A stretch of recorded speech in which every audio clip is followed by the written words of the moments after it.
비나이다 비나이다. 여러분, 우리는 힘들 때 조상님을 찾게 됩니다. 지하철역 햄버거집 근처에는 꼭 이런 분들이 있죠. 조상님이 화나셨다, 제사를 드려 은덕을 베풀라는, 소위 말해 도를 아냐고 물어보는 사람들에게 질문하세요.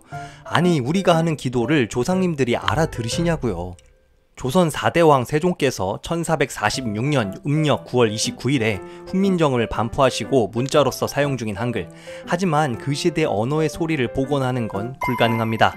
아니, 스마트폰으로 녹음할 수도 없고 방법이 없잖아요. 그럼 나란 말씀이 중국에 달아 서로 사마띠 아니하다는 어떻게 소리를 내는 겁니까? 한다면 이럴 것이라고 연구해서 발음하는 것뿐입니다. 최초의 한국어 발음은 1877년 에디슨에 의해 축음기가 발명된 이후 녹음된 소리로 들어볼 수 있습니다. 그럼 최초의 한국어는 언제 녹음되었을까요? 남아있을까요? 네, 있습니다. 1910년부터 1945년까지 치욕적인 역사, 일제감정기 시대에 일본이 한반도 통치를 위해 운영하던 조선 총독부는 조선 사람을 유하게 다스리는 한 방편으로 민족 문화나 정서 함양에 도움이 될 만한 27편을 녹음본으로 만들어 교육에 활용했는데요. 그 결과 1935년 당시 경성사범 부속 보통학교에서 어린이에게 조선어를 가르치는 교사들과 국어학자 정인섭 교수의 지휘 아래 약 72분 분량의 조선어가 최초 녹음되었습니다. 하지만 녹음이 만들어진 뒤 3년 후 일본은 정책을 바꿔 조선을 더욱 옥죄기 위해 조선어 교육을 전면 금지하는 조선어 말살 정책을 펴니다.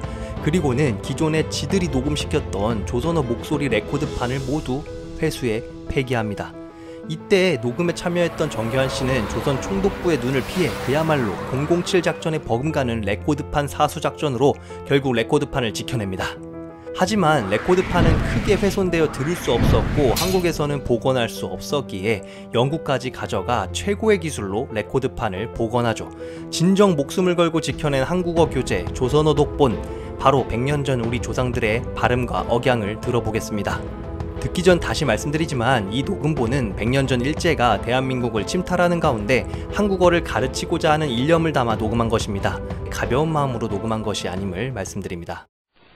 말을 배울 때는 먼저 그 소리를 잘 듣고 그 다음에는 그 소리를 똑바로 내야 합니다.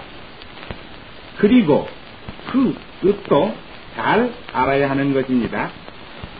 그런데 조선말에는 여러 가지 소리가 있어서 잘못하면 틀리기가 쉽습니다. 더구나 지방을 따라서는 사투리가 있으니까 서로 알아듣지 못하는 수가 많습니다. 그래서 표준말을 잘 배워야 하는 것입니다. 이제 내가 먼저 흉내를 잘 내지 못하는 예를 들려주겠습니다. 아버지, 아버지, 어머니, 어머니, 학교, 학교. 이래서야 쓰겠습니까? 어떠신가요? 생각보다 이해가 잘 되시나요? 조상님들이 로또 1등 당첨 기도를 들으실 수 있을까요? 요즘 저쩔TV, 어쩔TV, 알잘 딱깔센, 알아서 잘 딱 깔끔하고 센스있게 이런 신조어들을 듣다 보면 지난 100년간의 언어 변화보다 100년 후의 언어 변화가 더 클 수 있겠다는 생각이 듭니다. 말을 줄이거나 창의적으로 부르거나 읽는 것도 좋지만 한편으로는 한국어 발음이나 억양이 많이 변하지 않고 잘 유지되고 계승되었으면 합니다. 감사합니다.